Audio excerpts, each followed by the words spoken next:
સુરત શહેર ક્રાઇમ બ્રાન્ચે મૈદરપુરા વિસ્તારમાં આવેલ એક જ્વેલરી મેન્યુફેક્ચરિંગ કારખાનામાં થયેલી મોટી ગરફોડ ચોરીનો સફળતાપૂર્વક ભેદ ઉકેલી નાખ્યો છે.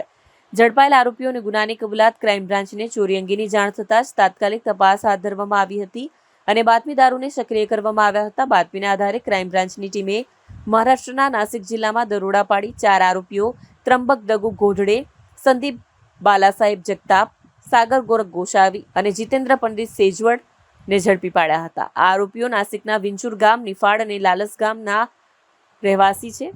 પ્રાથમિક પૂછપરછમાં આરોપીઓએ કબૂલ્યું હતું કે તેઓ ગત 5 જુલાઈ 2025ના રોજ ચોરી કરવાના ઈરાદે 4 વ્હીલ ગાડી લઈને મહારાષ્ટ્રથી સુરત આવ્યા હતા. ત્યારબાદ 6 જુલાઈ 2025ના રોજ મોડી રાત્રિના સમયે મૈદરપુરા વિસ્તારમાં આવેલા જ્વેલરીના મેન્યુફેક્ચરિંગના બંધ કારખાનાને નિશાન બનાવ્યું હતું. ત્યાંથી તેઓએ રોકડા 1,50,000, 2 ચાંદીની ચેઇન, 4 કિંમતી ચશ્મા અને 3 કિંમતી કાંડા ઘડિયાળોની ચોરી કરી પરત મહારાષ્ટ્ર નાસી ગયા હતા.